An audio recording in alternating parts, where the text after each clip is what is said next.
Penjelajah alam roh, C241. Pikiran Zhang Yuanxing menjadi kosong dengan suara, boom, seolah-olah sebuah granat meledak di dalam dirinya, menghancurkan jiwanya menjadi berkeping-keping dan meremukkan kesadarannya menjadi debu, hanya menyisakan ruang kosong. Telingaku terus berdenging. Setelah beberapa waktu yang tidak diketahui, Zhang Yuanxing terbangun oleh panggilan Guanya yang semakin mendesak. Yuanxi, ada apa? Bukankah kau berada di Villa Fuqingyang? Kenapa tiba-tiba ada potret Raja Iblis? Ada apa? Apakah kau ingin aku datang? Guanya, sebagai seorang pengintai, dengan tajam merasakan ada sesuatu yang tidak beres dari keheningan panjang awal mula. Zhang Yuanxing menarik napas dalam-dalam, berusaha sekuat tenaga agar suaranya tidak bergetar, lalu berkata, "Tidak apa-apa, Saudari Guanya, terima kasih atas bantuanmu. Aku ada urusan lain, jadi aku akan menutup telepon sekarang." Dia menutup telepon dengan tidak sabar, dan begitu menekan tombol tutup telepon, dia merasa sangat kelelahan dan ambruk kembali di kursinya, terengah-engah. Astaga, Raja Iblis belum mati. Raja Iblis masih hidup. Astaga, seandainya Raja Iblis tidak mati, lalu aku, sebagai penggantinya, akan jadi apa? Apakah akan ada masalah jika kartu karakter terpasang padaku? Bagaimana mungkin Raja Iblis muncul malam itu secara kebetulan dan mengambil matahari kecil dari cawan suci yang jatuh? Raja Iblis tidak membunuhku malam itu. Dia jelas tahu bahwa aku adalah pemilik kartu karakternya. Apakah dia punya tujuan lain dengan tidak membunuhku? Apakah prajurit itu tahu bahwa Raja Iblis masih hidup? Apakah orang yang mengirimiku kartu karakter beberapa hari yang lalu benar-benar prajurit itu? Segala macam pikiran dan keraguan muncul seperti gelembung, padat dan kacau, membuat otak saya tidak mungkin tenang dan berpikir. Kemunculan Raja Iblis membuat Zhang Yuanxing diliputi rasa takut yang mendalam, yang mengalahkan akal sehatnya dan mendorongnya untuk bangkit dan berjalan menuju pintu. Laporkan ke organisasi dan beritahu aliansi 5 elemen bahwa Raja Iblis belum mati, meskipun itu akan mengungkap identitas penerus Raja Iblis. Tepat saat itu, speaker Elvis yang diletakkannya di meja samping tempat tidurnya tiba-tiba mengeluarkan suara berdengung, diikuti oleh suara rendah yang teredam. Hanya kematian yang dapat memutus ikatan kartu karakter bagi setiap penjelajah alam roh. Bahkan kelima pemimpin aliansi 5 elemen, para pemimpin tertinggi organisasi jahat itu, pun tidak terkecuali. Zhang Yuanxing, yang sudah memegang gagang pintu, tiba-tiba membeku. Ini adalah suara Guru Wuhen.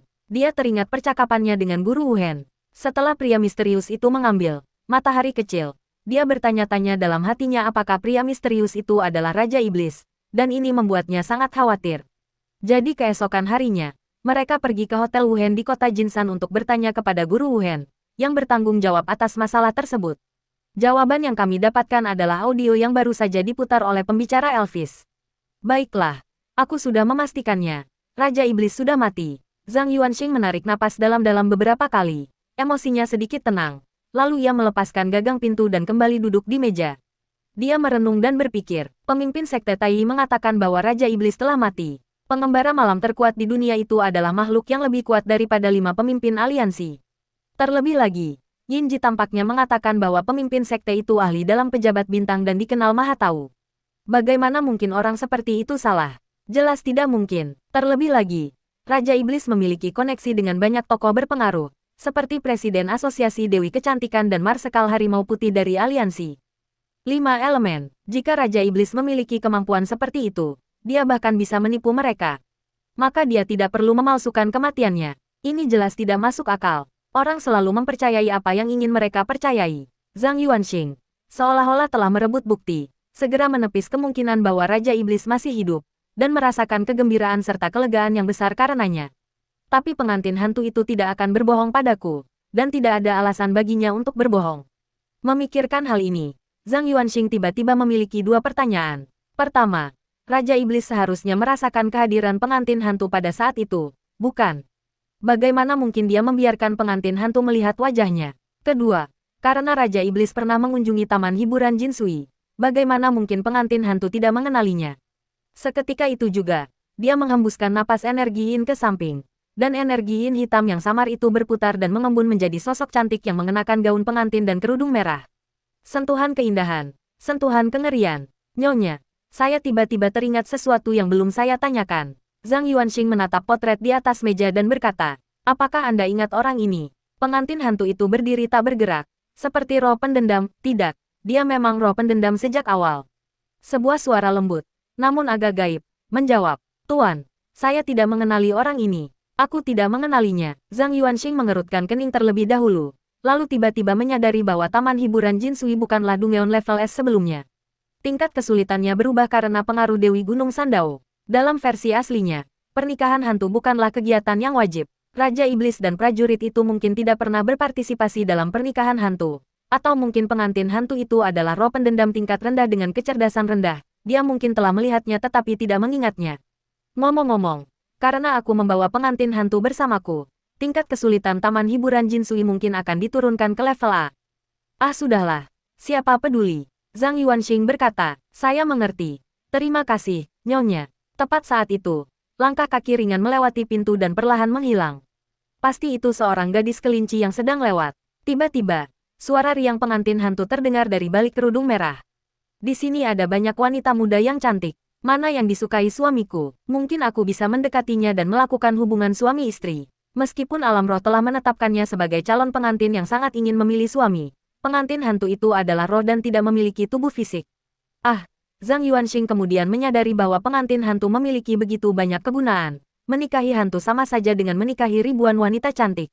Dia berdeham, saya sangat puas memiliki istri saya di sisi saya. Dia dengan cepat menelan kembali pengantin hantu itu ke dalam perutnya. Kejadian ini sangat menenangkan Zhang Yuanxing, dan pikirannya menjadi lebih jernih. Jika pria misterius itu bukan Raja Iblis, mengapa dia berpura-pura menjadi Raja Iblis? Itu pasti bukan untuk kepentingan ketidakabadian hitam, karena tidak perlu berakting di depan orang mati. Misalkan pria misterius itu merasakan tatapan pengantin hantu, lalu dia berpura-pura mengamati pengantin hantu. Tetapi apa tujuannya? Kepada siapa dia ingin menyampaikan pesan melalui pengantin hantu? Kepadaku, tapi dia tidak mungkin bisa memprediksi bahwa aku akan kembali ke taman hiburan Jinsui. Dan dia juga tidak mungkin bisa memprediksi bahwa aku akan menaklukkan pengantin hantu. Tunggu, orang itu bisa menyamar sebagai Raja Iblis. Jadi dia pasti sangat mengenal Raja Iblis. Mungkinkah dia juga bisa memprediksi bahwa aku akan mendapatkan jimat giok teleportasi di masa mendatang? Alur pemikiran semakin jelas, tetapi pada akhirnya semua keraguan kembali pada pertanyaan awal. Apa tujuan dari pria misterius yang menyamar sebagai Raja Iblis? Dan mengapa dia sengaja menunjukkan wajahnya kepada pengantin hantu itu? Dibandingkan dengan kebingungan awal tentang identitas orang misterius itu, sekarang hanya terjadi perpindahan dari satu pertanyaan ke pertanyaan lain, tanpa ada kemajuan dalam mengungkap kebenaran. Tapi setidaknya sekarang kita punya arah. Jawaban akhirnya akan terungkap secara bertahap seiring kita terus mengumpulkan petunjuk. Daripada mempertimbangkan tujuan orang misterius itu, yang perlu saya putuskan sekarang adalah apakah akan berpura-pura tidak terjadi apa-apa dan merahasiakan ini, atau mengakui kebenaran kepada organisasi dan mencari perlindungan. Mungkin aliansi 5 elemen bisa memberi saya jawabannya. Setelah berpikir sejenak, Zhang Yuanxing mempertimbangkan untung rugi dan memilih untuk merahasiakan masalah tersebut. Karena apapun rencana atau tujuan orang misterius itu, setidaknya dia belum menunjukkan tekanan atau krisis yang jelas. Begitu identitas penerus Raja Iblis terungkap, kekuatan dan tokoh penting yang terlibat dengan Raja Iblis, sejauh yang saya ketahui, berada di luar perlindungan para tetua. Mengesampingkan semua kebingungan, dimulai dari kata inti, bahaya, siapapun yang memiliki akal sehat akan memilih yang pertama. Hotel tanpa jejak, pukul 4.30 sore, setelah periode puncak pengiriman, Kou Beiyue akhirnya punya waktu untuk kembali ke hotel. Dia mendorong pintu kaca, berdiri di dekat ventilasi AC, dan menikmati kenyamanan teknologi tinggi. Kemudian, dengan desahan puas, dia berjalan ke meja resepsionis dan berkata, Xiao Yuan, aku telah menemukan beberapa informasi penting. Xiao Yuan menunduk melihat ponselnya, bahkan tidak mendongak, dan hanya bergumam, dengan acuh tak acuh. Kou Beiyue membanting tangannya ke meja resepsionis berbahan marmer karena tidak puas dan berkata dengan marah. Ini adalah informasi intelijen yang sangat penting. Xiao Yuan bergumam setuju. Apakah yang mulia surgawi primordial muncul dari ruang bawah tanah? Atau apakah strategi ruang bawah tanah menyebabkan perselisihan antara Sekte Tai dan aliansi 5 elemen? Atau apakah Raja Surgawi Mata Iblis menghilang? Atau apakah profesi jahat itu membunuh seseorang di suatu tempat? Kau, semua ceritamu sudah usang. Sedangkan ceritaku masih baru, kata Kou Beiyue sambil menatapnya tajam. Saya mendapat informasi bahwa organisasi jahat itu akan mengadakan pertemuan puncak di Provinsi Jiangnan untuk membahas cara membunuh Yuan Shi Tianzun. Dia berada dalam bahaya besar. Xiao Yuan, dengan ekspresi, aku sudah tahu, meletakkan ponselnya dan menatapnya dengan serius. Kapan organisasi jahat ini tidak pernah mengadakan pertemuan puncak? Kapan organisasi ini tidak pernah menargetkan para jenius pemerintah? Petik 2. Kou Beiyue terdiam sejenak, lalu berkata dengan nada marah. Lupakan saja, aku tidak akan bicara lagi denganmu. Lagi pula, aku sudah membuat kesepakatan dengan Human Blood Bun untuk pergi ke Provinsi Jiangnan untuk berpartisipasi dalam pertemuan puncak dengan dalih berpartisipasi dalam instans pembunuhan. Xiao Yuan, yang biasanya berwajah tanpa ekspresi, tiba-tiba melebarkan matanya dan berkata dengan suara berat. Kamu akan menghadiri pertemuan puncak itu. Melihat wajah Xiao Yuan memucat, semangat Kou Beiyue langsung melemah, dan dia bertanya dengan lemah. Ya, ada masalah apa? Jangan khawatir. Saya pasti tidak akan ikut serta dalam pembunuhan itu. Saya hanya memperdayai mereka dan menghadiri pertemuan puncak untuk mengumpulkan informasi. Xiao Yuan, mencibir, kau yang paling pintar, para petinggi Ordo Psionik, uskup penyihir, dan sekte nihilistik semuanya idiot. Aku juga idiot, bagaimana mungkin aku membesarkan orang sebodoh dirimu? Kou Beiyue tidak yakin, tetapi tidak berani berdebat dengan Xiao Yuan, yang dianggapnya sebagai saudara perempuan atau ibunya. Ekspresi Xiao Yuan tampak serius. Pertemuan puncak ini tidak terbuka untuk sembarang orang, dibutuhkan rekomendasi dari 3 organisasi besar, dan akan ada ujian lain saat masuk. Anda mengenal Yuan Shi Tianzun dan berlatih di bawah bimbingan Guru Wu Hen, jadi Anda tidak berada di jalur yang sama dengan mereka. Begitu identitasku terungkap, aku pasti akan mati. Ekspresi Kou Beiyue langsung berubah, dan dia tergagap. Ada tes lain juga, tapi roti yang berlumuran darah itu tidak memberitahuku tentang tes-tes ini. Xiao Yuan mendengus dingin. Ya, kenapa aku tidak memberitahumu tentang roti berlumuran darah itu?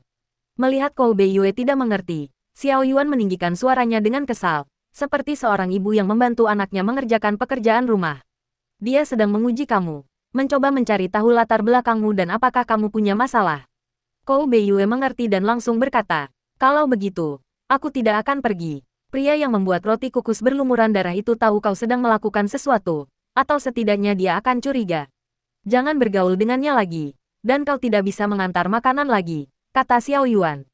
Kou Beiyue mengangguk, lalu, dengan agak enggan, berkata, aku dengar para petinggi di organisasi jahat itu telah mengeluarkan perintah kematian, Fu Qingyang atau Yuan Shi Tianzun harus mati.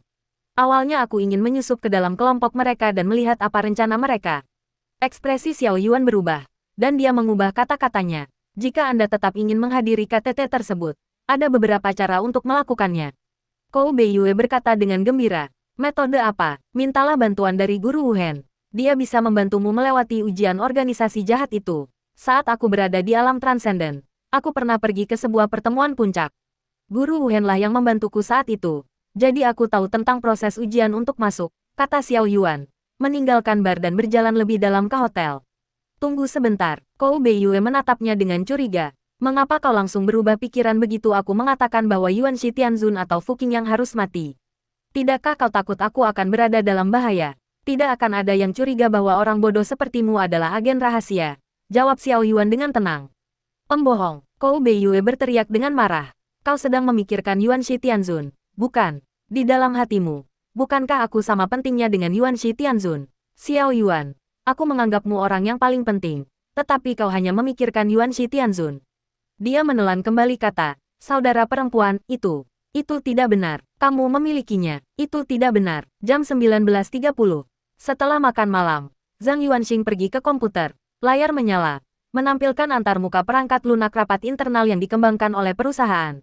Zhang Yuanxing dengan terampil memasukkan ide akun dan kata sandi untuk Yuan Shi Tianzun, lalu mengklik masuk. Login berhasil, antarmuka tiba-tiba berubah, menampilkan tata letak dan pengaturan yang mirip dengan perangkat lunak pembelajaran daring, seperti versi miniatur ruang kelas besar dari atas. Di bagian paling depan terdapat platform kuliah, dan di bawahnya terdapat avatar individu dengan ide linjing masing-masing. Yuan Shi Tianzun berada di posisi pertama baris pertama, di sebelah Zhao Cheng Huang, dan kemudian di sebelah Sun Miao Miao. Selain itu, ia juga melihat tokoh-tokoh familiar seperti Tianxia Guiyuo, Jiang Jingwei, Yuan Ting, penyihir Mao Shan, dan Go Hezu. Jumlah totalnya adalah 38 orang. Perlu disebutkan bahwa King Songzi dipenjara oleh aliansi 5 elemen karena bersekongkol dengan Zhu Rong untuk membunuh Yuan Shi Tianzun, sehingga ia tidak ikut serta dalam peristiwa pembunuhan tersebut. Saat itu, sesepuh yang berada di podium belum masuk ke sistem, dan semua anggota dalam keadaan bisu. Sebaris teks muncul di kotak dialog di bawah ini. Jiang Jingwei, penguasa surgawi primordial telah tiba. Mari kita bertukar tempat. Aku ingin tempat duduk pertama. Si bocah penjual korek api. Selamat datang di Yang Mulia Surgawi Primordial. Hidup yang mulia tetua surgawi. Peri Peony, Tuan Surgawi Primordial. Begitu kita memasuki arena pembunuhan, aku akan mengikutimu. Oke. Penyihir Maoshan, hehe, hidup harimau putih. Yang mulia surgawi telah tiba. Tes-tes, ketika kita memasuki arena pertarungan, aku akan maju dan mundur bersama yang mulia surgawi. Jiang Jingwei, berhenti mengetik terlalu cepat. Kalian menghapus semua pesan saya. Sebelum penatua yang memimpin rapat bahkan masuk ke sistem, sekitar 30 orang di ruang rapat sudah mulai mengobrol di bagian komentar. Kedelapan kontestan teratas tampaknya memiliki pendapat yang tinggi tentang diri mereka sendiri atau rasa penting diri, dan mereka semua menjaga jarak, tidak ikut serta dalam obrolan yang tidak penting. Zhang Yuanxing berbeda, dia unggul dalam bersosialisasi. Jadi karena mereka adalah calon sekutu, dia secara alami ingin membina hubungan baik dan mendapatkan dukungan mereka. Terlepas dari banyaknya orang yang mengaguminya, mereka yang dapat berpartisipasi dalam ruang bawah tanah pembunuhan sebenarnya adalah yang terbaik di cabang masing-masing. Di antara orang-orang ini, beberapa akan diangkat menjadi orang suci. Setelah mereka mengumpulkan cukup pahala, mereka akan diangkat menjadi diakon pada waktunya. Dengan kata lain, para praktisi luar biasa di ruang kelas sekarang adalah tulang punggung masa depan dan para diakon sebagai cadangan. Yang mulia surgawi primordial, bagiku, kalian semua adalah senior. Ruang bawah tanah ini penuh bahaya, dan kekuatan individu tidak cukup. Setelah masuk, aku akan melakukan yang terbaik untuk membantu kalian semua, dan aku juga meminta kalian untuk membantu jika aku menghadapi kesulitan. Hanya melalui upaya bersama dan saling membantu kita dapat menyelesaikan ruang bawah tanah ini dan naik ke tingkat suci. Si bocah penjual korek api, bagus sekali. Mulai sekarang aku akan mengikuti yang mulia surgawi. Gadis hujan tidak ada hubungannya dengan ini, aku ikut serta. Hidup harimau putih. Kudengar memasuki ruang bawah tanah menggunakan mekanisme teleportasi acak. Kuharap aku bisa diteleportasi bersama dengan Yang Mulia Surgawi. Kerendahan hati dan kelembutan, Sang Yang Mulia Surgawi Primordial menuai pujian dari rekan-rekannya, dan ia menjadi lebih santai dalam berbicara, tidak lagi begitu sopan.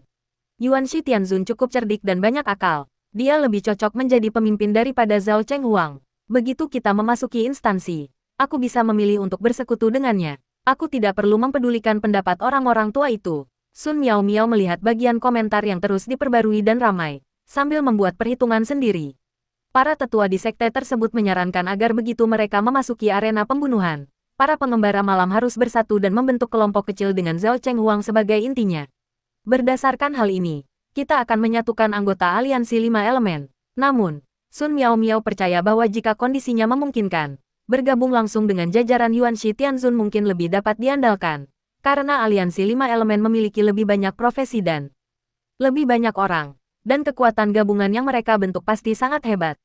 Tentu saja, hal ini juga memiliki risikonya. Reputasi Yuanshi Tianzun terlalu besar, menjadikannya target utama bagi organisasi jahat. Saat pikiran Sun Miao Miao melayang, tiba-tiba muncul karakter anime tampan yang memegang pedang hijau di podium, disertai dengan ide Lingjing berikut. Satu orang bisa terbunuh hanya dalam 10 langkah. Sebuah suara berat dan beresonansi terdengar dari pengeras suara komputer. Semuanya, silakan hitung di kolom komentar. Dimulai dari Yuanshi Tianzun. Dari 1 hingga 38. Mari kita mulai. Suaranya lembut dan jernih. Dan dia tampaknya tidak terlalu tua. Setidaknya bukan setengah baya atau lanjut usia. Yuanshi Tianzun. 1. Zhao Chenghuang. 2. Setelah penghitungan selesai dan dipastikan bahwa semua orang duduk di depan komputer dan tidak ada yang pergi, 10 langkah untuk membunuh satu orang, berkata, aku adalah sesepuh dari pasukan harimau putih. Ide alam rohku adalah 10 langkah membunuh satu orang. Kalian bisa memanggilku sesepuh, 10 langkah. Bagian komentar, Yuanshi Tianzun. Judul, Tetua 10 langkah, terdengar canggung. Bagaimana kalau, tetua satu orang? Satu orang, terdengar seperti, orang itu, yang jauh lebih baik. Guan Ya, diam, tetua Sibu pemarah. Jangan bicara omong kosong. Yuanshi Tianzun, saudari Guan Ya, Anda kenal dia. Tagar Yuanshi Tianzun telah diblokir oleh administrator tanda pagar. Tagar Guan Ya telah diblokir oleh administrator tanda pagar. 10 langkah untuk membunuh satu orang. Pertemuan ini serius dan hikmat. Para siswa di dalam kelas, mohon jangan membuat gaduh. Jangan berbicara omong kosong. Dan jangan mengganggu ritme saya. Setelah terdiam beberapa detik, sesepuh dari pasukan harimau putih berkata, pertama, saya akan menjelaskan kepada Anda apa itu Dungeon pembunuhan skala besar. Saya yakin banyak anggota yang tahu bahwa Dungeon pembunuhan dibuka 2 kali setahun, di pertengahan tahun dan di akhir tahun. Menyelesaikan Dungeon pembunuhan adalah proses yang diperlukan untuk kenaikan level pekerjaan, Dan itu juga satu-satunya cara. Setelah melihat ini, Zhang Yuanxing tanpa sadar mulai mengetik di keyboard. Apakah ini benar-benar satu-satunya cara? Penatua 10 langkah. Saya tahu ada pengecualian. Saya sudah setengah jalan menulis ketika menyadari bahwa saya telah diblokir untuk memposting. Dengan tak berdaya, mereka hanya bisa menunggu hingga keheningan itu dicabut, sambil mendengarkan tetua Shibu terus berbicara. Format dari instance pembunuhan skala besar berbeda setiap tahunnya, tetapi ada satu pengaturan dan satu inti yang tetap tidak berubah. Pengaturan yang tidak berubah adalah waktunya. Instance pembunuhan skala besar akan berlangsung selama 3 hari, dan misi utamanya adalah bertahan hidup selama 72 jam. Inti yang tetap tidak berubah adalah sistem poin. Ada 3 cara untuk mendapatkan poin. Pertama, dari ruang bawah tanah. Kedua, dari memburu kelas jahat. Dan ketiga, dari memburu sesama pengembara roh. 2 tipe pertama menawarkan hadiah poin terbanyak, sedangkan tipe terakhir menawarkan hadiah poin yang sangat sedikit. Sekarang, kalian semua seharusnya sudah mengerti. Dungeon pembunuhan skala besar sebenarnya adalah versi yang disempurnakan dari Dungeon pertempuran berbasis faksi, kecuali bahwa rekan satu tim dapat saling memburu, meningkatkan kebebasan dan ruang gerak. Setelah Dungeon berakhir, orang dengan skor tertinggi akan menerima poin pengalaman terbanyak dan item level tertinggi. Oleh karena itu, semua organisasi besar memperhatikan papan peringkat poin, dan organisasi yang berada di peringkat pertama diakui sebagai organisasi yang memiliki potensi terbesar dan talenta terbaik. Setelah berbicara, Tetua Shibu berhenti sejenak selama lebih dari 10 detik, memberi waktu kepada para murid untuk mencerna informasi tersebut. Kultivator alam roh dari faksi yang sama dapat saling memburu, yang sangat mengurangi keandalan dan kepercayaan kultivator independen. Pikiran bawah sadar Zhang Yuanxing adalah, jika organisasi jahat menyuap kultivator nakal yang taat hukum, mereka akan berada dalam situasi yang sangat buruk. Pada saat itu, dia melihat Zhao Chenghuang bertanya di kolom komentar. Zhao Chenghuang, tindakan resmi apa yang diterapkan terhadap kultivator yang tidak berafiliasi? Tetua Shibu melihat pesan itu dan membalas. Pihak berwenang telah memberitahu semua penjelajah liar yang terdaftar. Tentu saja, ini tidak sepenuhnya menghilangkan potensi risiko. Jadi, ketika Anda berada di lokasi kejadian, jangan percayai kultivator independen. Jika Anda menemukan kultivator independen yang memburu anggota resmi kami, catat ide alam roh mereka. Kami akan mengambil tindakan terhadap mereka setelah kejadian pembunuhan berakhir. Setelah menjawab beberapa pertanyaan lagi, Tetua Shibu melanjutkan ceramahnya. Selanjutnya adalah papan peringkat poin, yang memiliki 24 posisi. 24 posisi ini adalah daftar mereka yang akan dipromosikan menjadi Sein. Mereka yang tidak ada di papan peringkat tetapi cukup beruntung untuk bertahan hidup dianggap tereliminasi dan dapat menunggu peristiwa pembunuhan akhir tahun. Tentu saja, kami biasanya hanya melihat peringkat 10 besar. Mereka yang berada di luar 10 besar adalah orang suci dengan potensi rata-rata. Para penatua telah menyusun daftar poin untuk 10 tahun terakhir sebagai referensi Anda. Begitu kata-kata itu diucapkan, antarmuka di layar komputer setiap orang berubah, menampilkan 2 daftar. Tagar peringkat Dungeon pembunuhan skala besar fase luar biasa tingkat menengah 2012 tanda pagar. Tagar peringkat raid masif tingkat atas untuk fase luar biasa di akhir tahun 2012 tanda pagar. Pencetak skor tertinggi di pertengahan tahun memperoleh 700 poin. Pencetak poin terbanyak di akhir tahun memiliki 730 poin. Zhang Yuanxing dengan cermat mengamati perubahan peringkat. Dari tahun 2012 hingga 2015, poin pemain peringkat teratas sebagian besar berfluktuasi antara 700 dan 800. Dia tidak mengenali sebagian besar ide Lingjing dalam daftar tersebut. Pada tahun 2016, saya melihat ide Lingjing yang familiar, ketidakabadian hitam. Berperingkat ke-7, ia dianggap sebagai penyihir yang sangat menjanjikan. Ia kemudian memang menjadi bos kecil di distrik timur masyarakat Psionik, seorang Sein level 6. Saat daftar tahun 2017 dirilis, kolom komentar langsung heboh. Pada tahun 2017, pencetak skor tertinggi dalam peringkat pertengahan tahun adalah 980 poin. Pada tahun 2017, pencetak skor tertinggi di akhir tahun adalah Fengdu Ghost King dengan 850 poin. Ide peringkat teratas dari pertengahan tahun telah dikaburkan. Bagian komentar, hidup harimau putih, astaga, siapa pemain nomor 1 dari pertengahan 2017 itu? Dia memiliki poin 130 poin lebih tinggi dari Raja Hantu Fengdu, dan hampir 1000 poin lebih tinggi. Peri Niulanshan, ini keterlaluan. Selama bertahun-tahun sebelumnya, poin pencetak skor tertinggi selalu di bawah 800.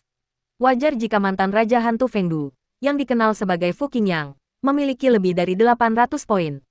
Tapi orang ini di tahun 2017 memiliki poin yang sangat fantastis, yaitu 980 poin. Peri Peony, Mengapa namanya disensor? Pasti seseorang yang penting. Jiang Jingwei. Oh, saya tahu. Ini adalah Marsal Pasukan Harimau Putih pada tahun 2017. Tagar Jiang Jingwei telah dilarang berbicara oleh administrator tanda pagar.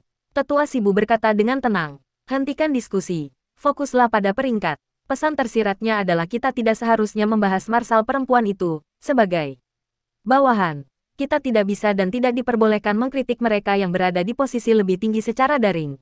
Panglima wanita pasukan Harimau Putih masih berada di alam transenden 5 tahun yang lalu. Dia pasti masih sangat muda. Zhang Yuanxing terkejut, meskipun dia tahu bahwa Panglima wanita pasukan Harimau Putih bukanlah termasuk dalam kelompok pertama kultivator alam roh. Tapi aku tak pernah menyangka dia semuda itu. Tidak, mungkin dia baru mendapatkan kartu karakternya terlambat. Dan sebenarnya dia mungkin berusia 40-an atau 50-an. Tapi bukankah 980 poin itu terlalu gila? Itu benar-benar mengalahkan peringkat pertama sebelumnya di papan peringkat. Apakah seperti inilah bakat tingkat pemimpin? Zhang Yuanxing menyeringai diam-diam. Selanjutnya, Zhang Yuanxing melihat banyak ide Ling Jing yang familiar. Pada tahun 2018, dia bertemu Bibi Xiao Yuan, Feng Lai, Xiao Naofu, dan lainnya. Pencetak skor tertinggi tahun itu adalah Palace Master of Stopping Killing, dengan 890 poin. Benar, Master Istana Penghenti Pembunuhan itu adalah ide Ling Jing yang gila itu. Zhang Yuanxing selalu mengira itu adalah gelar kehormatan yang digunakan oleh orang luar, seperti Master Sekte Tai. Pada tahun 2019, saya melihat Yinji, Fu Qingyang, dan Ling Jun. Perlu disebutkan bahwa Yinji adalah pemain peringkat teratas di pertengahan tahun 2019, dan Yi Chuanmei adalah pemain peringkat teratas di akhir tahun, dengan Fu Qingyang berada di peringkat di bawah Yi Chuanmei. Saat itu, Sang Centurion belum bergabung dengan jajaran pemain papan atas. Ini cocok dengan kebangkitan seorang pemain hardcore dengan bakat biasa-biasa saja. Dia baru saja memikirkan hal itu ketika dia melihat daftar-daftar tersebut mulai berubah, dan daftar tahun 2020 pun muncul. Peringkat pertengahan tahun tanda pagar 1, Night Without End, 720 poin. Pemain peringkat teratas di akhir tahun, Demon Lord, memiliki 940 poin. Kolom komentar kembali heboh, si bocah penjual korek api, Raja Iblis. Aku benar-benar melihat Raja Iblis. Poinnya luar biasa, hanya kalah dari Marsekal, Tianxia Guiyuo. Hal yang paling menakutkan bukanlah poinnya, tetapi tahunnya. Sialan, Raja Iblis naik ke tingkat kesucian pada awal tahun 2020 dan meninggal pada awal tahun 2022. Saat itu, dia sudah menjadi sosok yang ditakuti oleh para tetua sekte Tai. Pion menyeberangi sungai, apakah ini berarti bahwa dari saat Raja Iblis memperoleh kartu karakter hingga kematiannya, hanya 2 atau 3 tahun telah berlalu? Tidak peka terhadap suara, monster. Orang ini adalah monster. Kongming mencintai paman kekaisaran. Aku tiba-tiba mengerti penilaian guru sekte Tai, pengembara malam paling berbakat dalam 50 tahun terakhir, tanpa terkecuali. Saat kolom komentar ramai dengan antusiasme, mata Zhang Yuanxing tertuju pada peringkat kedua dalam daftar akhir tahun, Raja Prajurit Muda, 860 poin. Prajurit itu 2 tahun lebih tua darinya. 2 tahun lalu, prajurit itu masih mahasiswa tahun pertama. Dia berpartisipasi dalam penjara pembunuhan selama tahun pertamanya. Jadi, waktu ketika dia menjadi pengembara roh adalah sebelum dia kuliah, selama musim panas setelah lulus dari sekolah menengah atas. Detail ini sesuai dengan analisis yang dia dan Sersan buat saat itu. Kepribadian Bingge berubah drastis selama liburan musim panas sebelum tahun terakhirnya di sekolah menengah atas. Adapun fakta bahwa Raja Iblis masih sangat muda, setelah melihat penampilan orang misterius itu dan menggabungkannya dengan suara dari pengeras suara Elvis, Zhang Yuanxing tahu bahwa Raja Iblis itu tidak tua. Meskipun begitu, Raja Iblis itu tidak terlalu tua, tetapi sebagian besar wanita yang tidur dengannya berusia 30-an. Yinji berusia awal 30-an, Zurong berusia 32 atau 30. 3 tahun, saya tidak tahu tentang wanita di industri seks, tetapi mereka tidak terdengar seperti gadis muda. Yang termuda mungkin adalah gadis peri kayu dengan ibu seorang kepala pelayan, tetapi dia juga tampaknya bukan gadis muda. Sulit untuk mengatakan bahwa dia tidak memiliki beberapa kebiasaan aneh. Papan peringkat poin berakhir dengan cepat. Tetua Shibu berkata, Zhao Cheng Huang, Yuanshi Tianzun, kalian berdua memiliki kesempatan untuk mencapai 900 poin. Markas besar menantikan penampilan kalian. Selanjutnya, mari kita bahas penempatan organisasi jahat dalam beberapa sesi terakhir. Memasang jebakan dengan kutukan dan racun, menggunakan ilusi untuk membingungkan dan menunggu kesempatan adalah taktik mereka yang biasa. Dan karena jumlah kelas jahat jauh lebih sedikit daripada kelas yang taat hukum, mereka akan menunjukkan persatuan yang luar biasa dalam membunuh para penghuni ruang bawah tanah. Omong-omong, saya perlu menambahkan sesuatu di sini. Batasan item di arena didasarkan pada pengaturan ruang bawah tanah pembunuhan. Ruang bawah tanah pembunuhan mengandung bahaya alam suci. Kami mengumpulkan dan menganalisis data dari sesi sebelumnya dan memperkirakan bahwa batas atasnya sekitar level 4. Oleh karena itu, item yang melebihi batas Dungeon akan dilarang digunakan di alam roh. Namun, ada bug, item set tidak tunduk pada pembatasan ini. Beberapa item set berkualitas level 4 yang digabungkan dapat memiliki kekuatan jauh melebihi level 4, tetapi ini tidak akan dianggap sebagai pelanggaran. Pada tahun 2017, organisasi jahat itu meneriakkan slogan untuk membunuh Marshal dan bahkan menggunakan set tersebut, tetapi mereka gagal. Sebagian dari set itu menjadi rampasan perang Marshal, dan sebagian lagi kembali ke alam roh. Sejak saat itu, bug pada set tersebut tidak pernah terjadi lagi. Bukannya organisasi jahat itu tidak menginginkannya, tetapi set tersebut terlalu langka. Mengumpulkan satu set lengkap bahkan lebih sulit daripada mendapatkan item berdasarkan aturan. Jadi semua orang tidak perlu khawatir hal serupa akan terjadi lagi. Tahun ini, kami menerima informasi intelijen yang dapat diandalkan bahwa organisasi jahat itu meneriakkan slogan bahwa Yuanshi Tianzun, atau Fu Qingyang, harus mati. Untuk berjaga-jaga, markas besar telah memutuskan untuk memberikan Yuanshi Tianzun sebuah setelan untuk menghadapi keadaan yang tidak terduga. Begitu arena pertarungan dibuka, semua orang harus ingat untuk segera menemukan Dewa Surgawi Primordial dan bertarung bersamanya. Kalian beruntung, karena kalian tidak mengalami kekalahan besar tahun 2020. Pada saat itu, Tetua Shibu tiba-tiba berhenti dan tidak melanjutkan. Bagian komentar, Peri Peony, tahun 2020 yang penuh bencana. Apa yang terjadi? GGG. Pertanyaan yang sama. Yuan Ting, aku tahu. Dalam pembantaian pertengahan tahun 2020, bukankah Raja Iblis ikut serta? Dia adalah pelayan Hakim Mata Hantu. Setelah memasuki ruang bawah tanah, dia mengamuk. Dan dari 30 kelas yang taat hukum, hanya 6 yang selamat. Seluruh sekte Tai musnah. Kejadian ini menyebabkan kegemparan besar dan berdampak sangat negatif. Sekte Tai dan aliansi 5 elemen selalu sangat waspada terhadap masalah ini dan melarang kami menyebutkannya di depan umum. Jika kami melakukannya, kami pasti akan diblokir dan akun kami akan ditangguhkan. Tagar Yuan Ting telah diblokir oleh administrator tanda pagar. Si bocah penjual korek api. Aha, aku benar-benar dibanet. Sun Miao Miao. Si idiot ini sudah berada di tahap akhir. Tak bisa diselamatkan lagi. Tetua Shibu mengabaikan obrolan santai di bagian komentar dan melanjutkan. Waktu terbatas. Saat kita memasuki tahap akhir, saya akan memberikan daftar 10 organisasi jahat teratas di tahap transenden, serta daftar 10 kultivator jahat dan taat hukum teratas. Daftar tersebut telah dikirim ke alamat email Anda. Mohon diingat untuk memeriksanya. Demikianlah rapat hari ini. Rapat ditutup. Aku bahkan belum menanyakan soal kasus pembunuhan itu, dan rapat sudah ditunda. Apakah tetua 10 langkah terburu-buru untuk membunuh seseorang, atau dia terburu-buru untuk pergi berkencan?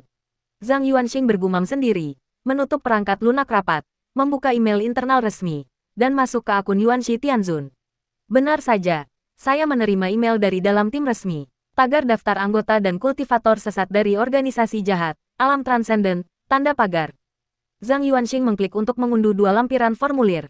Pertama-tama membuka daftar individu luar biasa dari organisasi jahat tersebut. 1. AI, penyihir level 3. 2. Seorang menteri yang setia memilih tuannya dan membunuhnya, ilusionis level 3.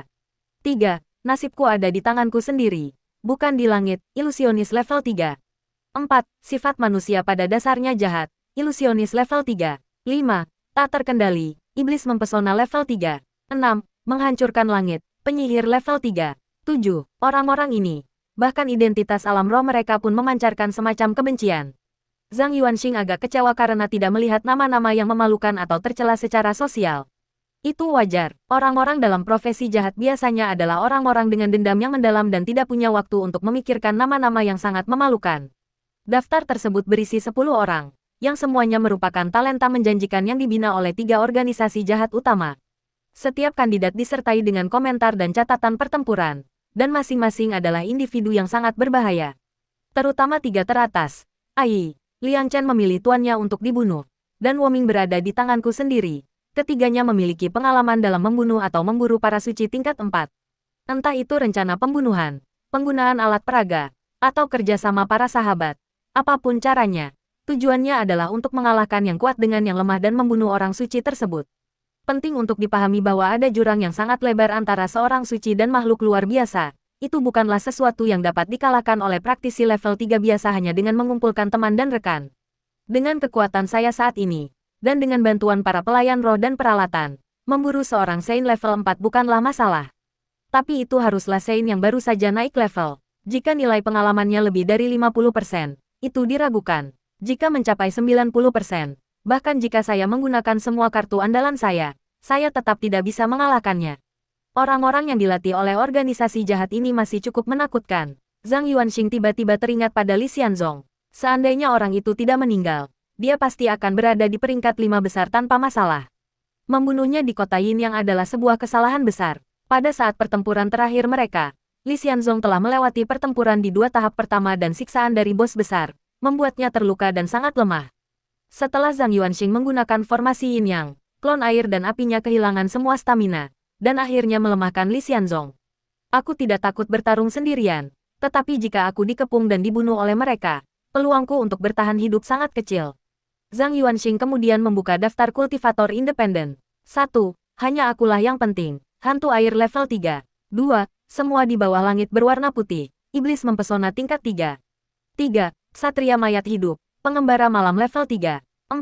Aksioma dalam pedang. Penyihir level 3. 5. Mengintip melalui terowongan. Monster bumi level 3. 6. Ikan 9 kebocoran. Pramuka level 3. 7. Daftar. Kultivator independen tidak membedakan antara yang taat hukum dan yang jahat. Daftar tersebut mencakup mereka yang memiliki reputasi baik di kalangan masyarakat, mereka yang memiliki prestasi luar biasa, dan mereka yang telah mendapat perhatian resmi dan berada di alam transenden. Di antara mereka, yang menempati peringkat pertama adalah Wei Woduzun, dan peringkat ke-6 adalah Jiu Louyu, yang ditandai dengan warna merah, yang berarti mereka mendapat perhatian khusus. Satu-satunya yang paling unggul adalah dia pernah berlatih tanding dengan seorang diakon dari aliansi 5 elemen dan mereka bertarung hingga seri. Orang ini memiliki sebuah benda bernama segel dewa air, yang memiliki kemampuan untuk memunculkan badan air sungguhan. Hantu air yang menduduki wilayah yang menguntungkan tidak kalah kuatnya dengan para profesional papan atas manapun. Selain itu, dengan kemampuan mengendalikan air yang tak tertandingi, bahkan seorang santo pun tidak bisa membunuhnya sebelum ia kelelahan, kecuali ada item atau keterampilan yang dirancang khusus untuk melawan air. Evolusi perairan sungguhan agak mirip dengan jubah yin yang saya. Tidak peduli di daftar mana Anda berada, mereka yang berada di peringkat pertama semuanya memiliki beberapa keahlian. Tapi ikan 9 bocor ini, Zhang Yuanxing membaca komentar dan catatan orang tersebut, yang sangat ringkas, pedang ganda, keahlian pedang yang luar biasa, tampaknya memiliki kekuatan yang setara dengan seorang pendekar pedang, tetapi jarang bergerak. Kalau aku ingat dengan benar, pendekar pedang adalah gelar setelah seorang pengintai berganti pekerjaan. Apakah Nine Leak Fish memiliki kekuatan yang setara dengan pendekar pedang? Apakah maksudnya dengan item? Tapi jika itu item, evaluasinya seharusnya menyebutkannya secara langsung. Kemampuan berpedang yang luar biasa. Apakah itu sebabnya dia bisa dibandingkan dengan pendekar pedang? Selain kedua orang ini, 10 besar lainnya dalam daftar kultivator independen semuanya adalah ahli tingkat atas. Tetapi mereka jauh lebih rendah daripada Zhao Chenghuang, yang merupakan talenta yang dikultivasi secara resmi. Masih ada perbedaan antara pasukan reguler dan tentara bayaran. Aku sudah termasuk di antara beberapa kontestan teratas. Seharusnya merekalah yang takut padaku, bukan sebaliknya. Tapi ruang bawah tanah pembunuhan itu memiliki bahaya para ahli alam suci. Lingkungan yang begitu kompleks membuat pertarungan sebenarnya menjadi cerita yang berbeda. Lagi pula, aku hanya lebih kuat dari mereka. Bukan berarti aku menghancurkan mereka. Zhang Yuanxing duduk di meja, mencetuskan berbagai situasi yang mungkin dihadapinya setelah memasuki instansi tersebut. Dan waktu pun berlalu begitu cepat. Pagi-pagi sekali, Kou Beiyue tiba di perusahaan logistik yang dikelola oleh Rensue Mantou. Keduanya telah mengatur untuk bertemu di sini malam sebelumnya untuk melakukan perjalanan ke Provinsi Jiangnan guna menghadiri pertemuan puncak tersebut. Kou Beiyue sengaja berganti pakaian menjadi hitam untuk menunjukkan kedewasaannya hari ini, tetapi mendapati bahwa pria berlumuran darah yang berdiri di pintu masuk perusahaan logistik itu masih mengenakan seragam pengantar makanan. Dia berkata dengan heran, "Apakah kamu tidak akan mengganti pakaianmu?" Pria berwajah polos dengan sanggul berlumuran darah itu menjawab, "Mengapa saya harus berganti pakaian?" Kou Beiyue berkata dengan nada datar, "Pada kesempatan sepenting ini, Anda harus memperhatikan penampilan Anda. Seragam pengantar barang tidaklah pantas. Jika Anda mengenakannya ke acara formal, Anda akan dipandang rendah." Pria yang memakan roti berlumuran darah itu tertawa. "Siapapun yang berani meremehkan saya, bunuh saja mereka. Jika Anda tidak bisa mengalahkan seseorang, wajar jika Anda diremehkan oleh seseorang yang lebih kuat dari Anda. Lagi pula, menjadi pengantar barang adalah profesi yang sakral. Dengan mengenakan seragam ini, saya merasa seperti mengenakan jubah perang. Bei Yue, orang-orang seperti kita percaya untuk melakukan apapun yang kita inginkan dan tidak peduli dengan begitu banyak aturan. Kau sama sekali tidak seperti iblis yang mempesona. Xiao Yuan sering menyuruhku untuk mengikuti aturan dan bersikap sopan. Kou Bei Yue tidak bisa membujuknya, tetapi dia tidak ingin mendengarkan ocehannya. Jadi dia berkata, apakah kita akan berangkat sekarang? Sambil menunjuk ke mobil van hitam yang diparkir di luar perusahaan, pria yang telah dirampok darahnya itu berkata, kita akan menggunakan mobil itu untuk ke sana, tapi sebelum kita pergi. Dia berjalan menghampiri Kou Bei Yue, menepuk-nepuk seluruh tubuhnya dari atas sampai bawah, dan menjelaskan sambil tersenyum. Ini adalah prosedur yang diperlukan. Keluarkan ponsel Anda, matikan, dan tinggalkan di perusahaan. Setelah pemeriksaan cermat yang memastikan bahwa Kou Bei Yue hanya memiliki satu telepon seluler dan tidak memiliki perangkat komunikasi lainnya, Ren Sui Mantou melambaikan tangan kepada seorang kurir dan menyerahkan telepon tersebut kepadanya. Jangan sampai hilang. Ini barang baru yang baru saya beli. Harganya 1.500 yuan. Tatapan Kou Bei Yue mengikuti ponsel kesayangannya. Dia tidak khawatir ponselnya diintai karena sebelum datang, dia telah menghapus semua informasi kontak Xiao Yuan, Yuan Shi Tianzun, dan anggota tim Master Wu Hen lainnya. Keduanya masuk ke dalam van, pintu elektrik menutup secara otomatis, dan van itu melaju ke jalan masuk dan perlahan menghilang di kejauhan. Zhang Yuanxing terbangun karena suara seorang gadis kelinci yang mengetuk pintu dengan lembut di pagi hari. Sungguh, aku tidak meminta layanan membangunkan, gumam Zhang Yuanxing dengan nada tidak puas. Apa kabar? Dia mengira itu mungkin isyarat agar dia sarapan. Gadis kelinci di luar pintu itu memiliki suara yang lembut dan manis. Tuan Yuanxi, Tuan Muda mengutus saya untuk mengundang Anda. Beliau sedang menunggu Anda di lantai basement pertama. Tunggu aku di lantai bawah tanah. Apakah kau sudah memburu iblis penyihir? Mata Zhang Yuanxing berbinar. Rasa kantuknya hilang. Dan dia dengan cepat menyingkirkan selimut, mengenakan pakaiannya. Dan setelah mandi cepat, bergegas menuju lantai bawah tanah. Dengan bantuan gadis kelinci itu, Zhang Yuanxing menggesek kartu kunci untuk membuka penjara pribadi dan melihat Fu Qing yang di sel kedua dekat tangga. Perwira Romawi itu mengenakan pakaian putih bersih, berdiri tegak lurus di ruangan pribadi. Di atas ranjang terbaring seorang wanita tinggi, bertubuh indah dan menawan. Benar, profesi jahat yang diburu Fu Qing yang kali ini adalah seorang wanita. Ia memiliki wajah oval runcing, hidung lurus dan mungil, bibir indah berwarna merah muda, alis panjang dan lurus, serta bulu mata tebal saat matanya terpejam. Saat Zhang Yuanxing melihatnya, pikiran yang terlintas di benaknya adalah, selebriti internet mana ini yang melakukan siaran langsung? Setan yang mempesona ini memiliki penampilan standar seorang selebriti internet, dan ia adalah salah satu yang terbaik di antara mereka. Selain parasnya yang memesona, ia juga memiliki tubuh yang dewasa dan seksi. Bahkan saat berbaring telentang, ia dapat memamerkan dadanya yang indah, pinggang ramping, perut rata, dan kemudian lekuk tubuhnya tiba-tiba menjadi penuh, dengan paha yang bulat dan bokong yang kencang dan montok. Ini adalah bentuk tubuh yang dikembangkan di pusat kebugaran, yang dirancang khusus untuk menarik lawan jenis. Fu Qing yang mengangguk padanya saat masuk, lalu menatap wanita di tempat tidur dan mulai memperkenalkan dirinya. Waktu terbatas, dan kita hanya dapat menemukan satu jasad ini. Ide alam rohnya adalah Blood Rose, iblis penyihir level 3 dengan sekitar 40% poin pengalaman.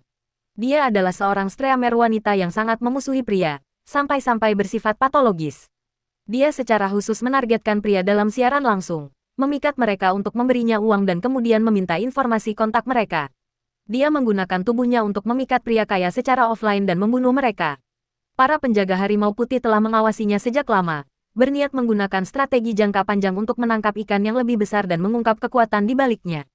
Setelah menjelaskan latar belakang wanita tersebut, Fu Qing yang berkata, aku baru saja memberinya racun. Dia akan mati sepenuhnya dalam 3 menit. Ekspresi Tuan Muda kian tampak acuh tak acuh, dan nadanya tenang, seolah-olah dia mengeksekusi orang yang tidak penting dan bukan seorang wanita yang sangat cantik.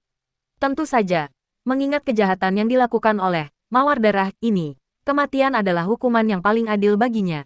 Fu Qing yang kemudian melihat gerobak di sudut ruangan dan berkata, aku telah menyiapkan bahan-bahan untuk memurnikan mayat Yin untukmu. Selain itu, ada sepotong batu peledak dan sepotong kayu spiritual. Kayu menghasilkan api dalam 5 elemen, dan kedua atribut tersebut dapat saling melengkapi. Ini adalah batas dari apa yang dapat kamu murnikan. Jika kamu gagal, Aku akan memberimu satu set baru. Beri aku salinan lain jika gagal. Zhang Yuanxing hampir membungkuk memberi hormat. Dia telah menghabiskan 4 juta penuh untuk bahan-bahan pembuatan. Orang mati no. 1. Zhang Yuanxing berkata dengan tidak tulus. Centurion, berapa harga bahan-bahannya? Saya akan mentransfer uangnya kepada Anda. Fu Qingyang meliriknya dan berkata dengan tenang. Gunakan metode yang paling kamu kuasai. Zhang Yuanxing membungkuk dalam-dalam dan berkata, terima kasih atas bimbingan Anda, Centurion. Anda bijaksana dan berani. Dan Anda memenangkan hati orang-orang dengan kebajikan Anda. Saya merasa terhormat bergabung dengan Garda Harimau Putih dan akan selalu setia kepada Anda, Centurion. Fu Qingyang bergumam, dengan puas. Lalu berkata, dia sudah mati. Mari kita mulai, tanpa menunda lebih lama. Zhang Yuanxing berjalan ke gerobak dan dengan terampil menyiapkan tinta untuk menggambar jimat roh. Sambil memegang cangkir penuh tinta di satu tangan dan kuas halus di tangan lainnya, dia berjalan ke samping tempat tidur. Dia meletakkan cangkir dan pena di meja samping tempat tidur, memanggil pedang haus darah, dan pedang itu menebas kerah, mawar darah, membuka kausnya lalu roknya, dengan cepat menelanjangi tubuhnya. Tubuh masih mempertahankan kehangatan dan berada dalam kondisi paling sempurna. Peracunan adalah cara terbaik untuk melestarikan tubuh fisik. Meskipun Zhang Yuanxing tidak menekankan hal ini kepada Fu Qingyang, bagaimana mungkin Tuan Muda Qian tidak mengetahui hal ini? Zhang Yuanxing mengambil kuasnya dan menggambar jimat roh di tubuh mawar darah, memungkinkan roh yang tersisa di dalam dirinya untuk menyatu kembali dengan wujud fisiknya. Fu Qingyang benar, iblis wanita yang mempesona ini memang memiliki kebencian yang kuat terhadap laki-laki, karena dia sangat patuh. Setelah belajar dari pengalamannya dalam membuat satu Deadman, dia menggambar dengan sangat cepat kali ini, menyelesaikan diagram susunan dan diagram tubuh dalam waktu kurang dari setengah jam. Setelah menempatkan tubuh fisik mawar darah, bersama dengan batu peledak dan kayu spiritual, di dalam susunan tersebut, mata gelap Zhang Yuanxing berbinar saat ia menyalurkan energi yin ke dalam susunan spiritual. Di tengah tampilan cahaya yang memukau, yin course keduanya selesai dibuat. Zhang Yuanxing tak sabar untuk mengaktifkan jejak di dalam lautan kesadarannya untuk memeriksa kemampuan mayat yin ini. Pertama, kemampuan pasif, Bloodlust, dari Bewitching Demon tetap dipertahankan. Kedua, Spirit Wood memberikan course daya tahan, stamina, yang lama, mirip dengan stamina Undead 1. Tanpa perlu tuannya terus-menerus mengisi ulang energi yin, mayat yin mempertahankan tingkat daya tahan yang sangat tinggi. Bahkan ketika stamina Zhang Yuanxing habis, mayat yin masih bertarung selama 300 ronde. Kemudian ada ketahanan terhadap api. Mayat bayangan dapat menahan kobaran api selama setengah jam dan mengurangi kerusakan dari serangan seperti bola api dan tombak api sebesar 50%. Terakhir, ada kemampuan yang dihasilkan dari penggabungan kayu roh dan batu peledak.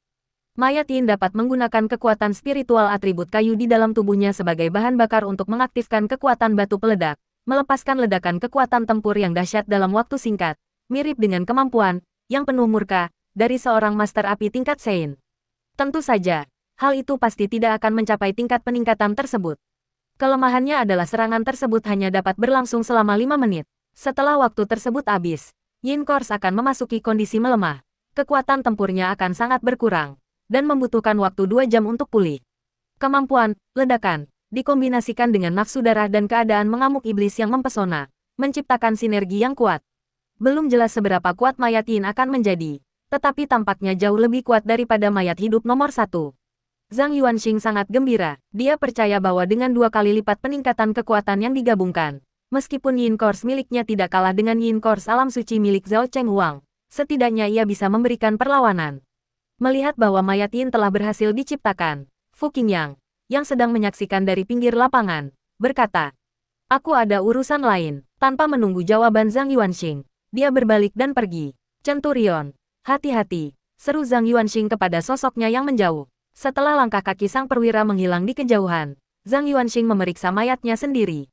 Mayat itu memiliki dagu runcing, mata besar, dan fitur wajah yang indah dan tanpa celah, wajah khas selebriti internet. Namun, mata bulatnya yang besar tampak kusam dan tanpa semangat. Hal ini sangat mengurangi daya tariknya. Benar, aku bisa membiarkan pengantin hantu merasuki mayat yin. Tubuh fisik yang segar adalah objek kerasukan terbaik untuk seorang pelayan roh. Zhang Yuanxing mendapat ilham dan menemukan metode untuk menggabungkan pelayan roh dan mayat yin.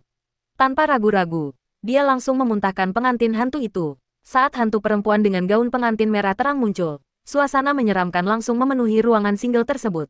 Istriku, mengapa kau tidak mencoba memasuki tubuh ini? Setelah mendengar itu, Pengantin hantu itu segera melayang ke arah mayat. Gaun pengantin merah terangnya tumpang tindih dengan gaun mayat tersebut. Sesaat kemudian, secercah cahaya perlahan berkumpul di kedalaman mata indah Blood Rose. Bulu matanya bergetar, dan matanya yang cerah menatap Zhang Yuanxing dengan penuh kasih sayang. Suara merdu melayang dari bibirnya yang seindah buah ceri. Suami, apakah ini mayat yang kau temukan untukku? Dia berputar-putar dengan gembira. Senyum lembut dan cerah menghiasi wajahnya. Senyum dan ekspresinya tidak berbeda dengan senyum dan ekspresi orang yang masih hidup.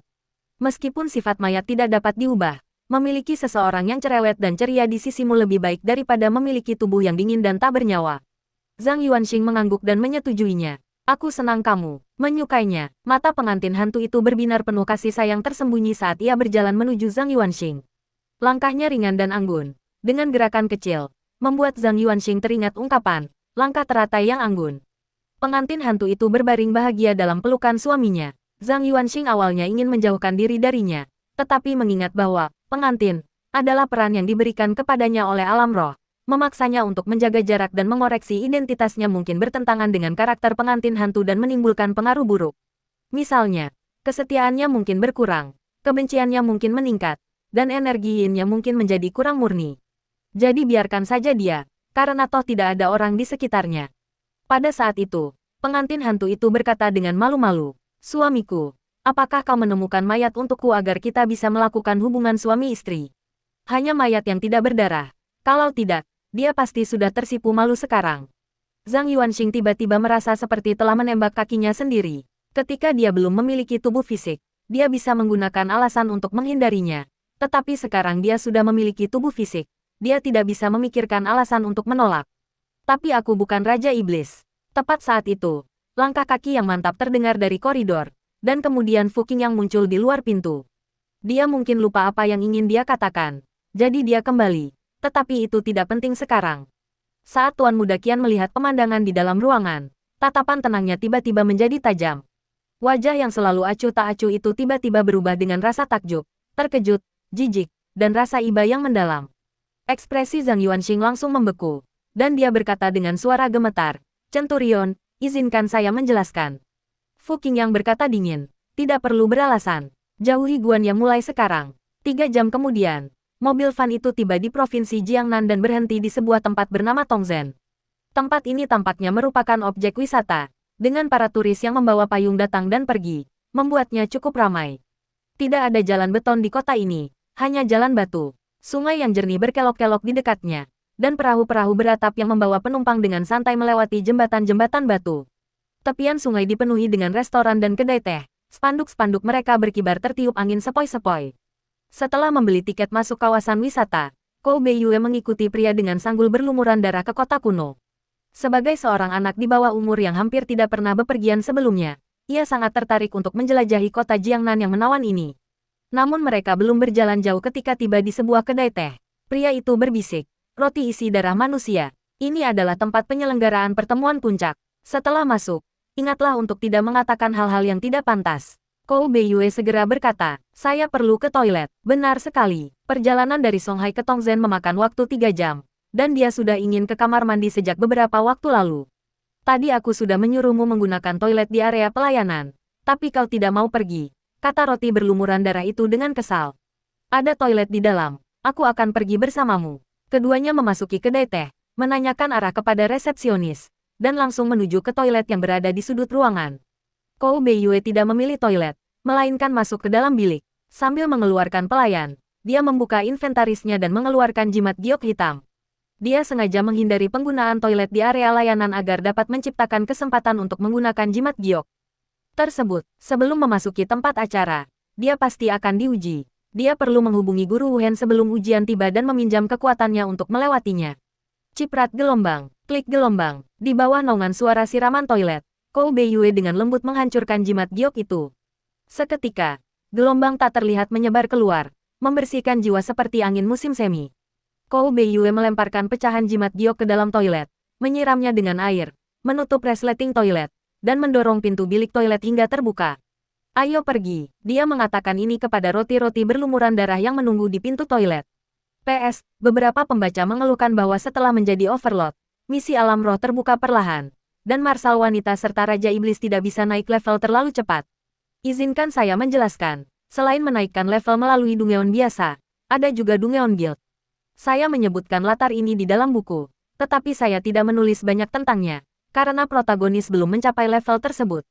Selain itu, banyak pengaturan tersembunyi akan terungkap setelah mencapai alam dominator. Seperti dominator harus membunuh sejumlah profesi jahat setiap tahun, petunjuk ini juga terkait dengan peningkatan level.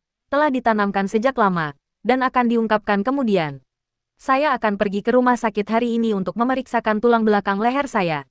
Saya akan memberi kabar kepada semuanya nanti. Keduanya menaiki tangga kayu menuju lantai 2. Lantai kedua adalah restoran teh, dengan pilar-pilar yang menopang atap. Keempat dinding telah dirobohkan dan diganti dengan jendela dari lantai hingga langit-langit dan jendela berukir, memungkinkan para tamu untuk duduk di dekat jendela, minum teh, dan menikmati pemandangan. Kou Beiyue berdiri di puncak tangga dan melihat sekeliling. Aula itu kosong dan luas, dengan meja teh yang tertata di mana-mana. Tidak ada seorang pun di sana kecuali seorang pemilik toko tua yang berdiri di dekat konter. Pria dengan roti berlumuran darah itu menuntunnya ke konter dan berkata, "Pak, kami di sini untuk menghadiri pertemuan puncak." Pria tua itu, dengan rambut beruban dan mengenakan jaket sederhana, sedang membungkuk mengerjakan perhitungan. Mendengar itu, ia mengangkat matanya yang berkabut dan perlahan berkata, "Ide alam roh, organisasi yang direkomendasikan. Roti isi darah manusia, distrik timur dari masyarakat psionik, Kou Nanyu, cabang timur dari perkumpulan psionik." Pria tua itu mengangguk, mengeluarkan 2 gelang dari laci, dan berkata, "Pakailah ini." Kou Beiyue mengulurkan tangan untuk mengambilnya, dan begitu ujung jarinya menyentuh kartu itu, ia terkejut mendapati bahwa tangannya yang dulu kendur dan berbintik-bintik karena usia telah berubah menjadi tangan yang halus dan cerah. Ia mendongak dan melihat seorang wanita muda dengan senyum lembut, matanya melengkung seperti bulan sabit, jernih dan cerah, namun mengandung sentuhan kelembutan. Ia tersenyum dan berkata, "Bulan Utara." Kou Beiyue terstunet. Dia menatap kosong gadis di hadapannya. Air mata menggenang di matanya, dan bergumam. Kakak perempuan itu, di masa mudanya yang cerah, tersenyum dan bertanya, "Beiyue, koneksi apa yang kamu miliki dengan pemerintah dan departemen kepolisian?" Mendengar itu, hati Kou Beiyue yang melankolis dan sedih tiba-tiba terguncang oleh riak-riak. Riak-riak ini menenangkan kesedihan dan kebingungannya, membuatnya merinding, dan mengembalikan kewarasannya. Dia menatap saudarinya lagi dan mendapati bahwa dia masih wanita tua yang sama dengan rambut beruban. "Aku hanya berada di bawah pengaruh mantra ilusi. Tanpa menyadarinya, aku tidak punya kesempatan untuk bereaksi." Kou Beiyue merasakan gelombang amarah. Dia merasa pihak lain menghinanya dengan menggunakan mendiang saudara perempuannya untuk menyihirnya. "Beiyue," tanya kakak perempuan itu lagi. Untungnya, meskipun Kou Beiyue tidak pintar, dia juga tidak bodoh. Dia menatap saudarinya dalam-dalam dan berkata, "Kontak, ya. Setelah kau meninggal, aku dicari polisi. Sekarang aku terus-menerus bersembunyi dari petugas keamanan, dan aku ketakutan setiap kali melihat mereka. Pihak berwenang juga memburuku. Kakak, aku hampir putus asa." Kakak perempuan itu tersenyum tipis dan bertanya lagi, "Apakah kamu pernah mencari pendukung yang berpengaruh?" Kou Beiyue menggelengkan kepalanya. "Aku sendirian dan tidak berani mempercayai siapapun. Tapi, kakak, baru-baru ini aku bertemu teman baik. Namanya Human Blood Bun. Dia anggota perkumpulan energi spiritual. Aku telah menemukan seorang teman." Begitu dia selesai berbicara, dia melihat lelaki tua di belakang konter mengangguk. "Masuk." Begitu dia selesai berbicara, roti berlumuran darah di sebelah Kou Beiyue tiba-tiba terbangun, menekan dahinya yang bengkak, dan menarik napas dalam-dalam untuk menenangkan diri. Apa yang dilihatnya dalam ilusi itu, bahkan Bapau pun punya cerita untuk diceritakan, pikir Kou Beiyue dalam hati, lalu berpura-pura terbangun dari mimpi, mencengkeram kerah lelaki tua itu, mengepalkan tinjunya, dan berkata dengan marah, "Kamu bangsat." Dia akhirnya bisa melampiaskan emosinya.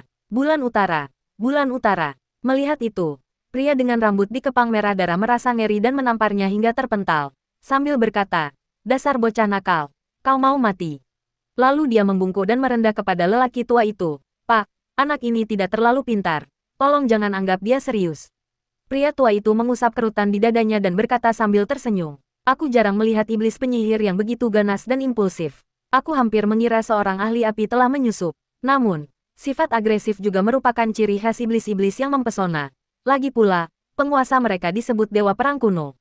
Melihat bahwa lelaki tua itu tampaknya tidak peduli, pria dengan darah di tangannya menghela napas lega dan menyuruh Kou Beiyue untuk mengenakan gelang itu. Detik berikutnya, keduanya melihat bahwa kedai teh yang tadinya kosong dan luas kini penuh dengan orang. Orang-orang ini duduk berpasangan dan bertiga, mengenakan berbagai macam pakaian aneh. Beberapa bertubuh kekar dan kuat dengan mata tajam, beberapa mengenakan jubah dan tampak murung serta pendiam, beberapa mengenakan setelan jas dan terlihat sangat tampan, dan beberapa berpakaian santai dengan celana pendek, kaos dalam putih, dan sandal jepit. Itu seperti sebuah perkumpulan, dengan berbagai macam orang, laki-laki, perempuan, muda dan tua. Kou Beiyue melirik ke sekeliling ruangan dan memperkirakan ada sekitar 200 orang. Seperti kuil guru Wuhen, apakah ini pertemuan yang hanya ada dalam ilusi? Kou Beiyue diam-diam menduga, lalu mengikuti roti berlumuran darah itu untuk memilih tempat duduk kosong dan duduk. Belum waktunya, tunggu sebentar, roti isi darah manusia, itulah yang dia katakan.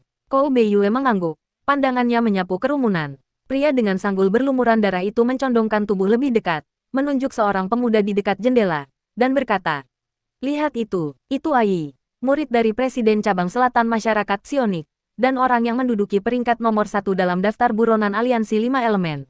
Ai, yang dipuji sebagai yang terkuat di alam transenden di antara profesi jahat."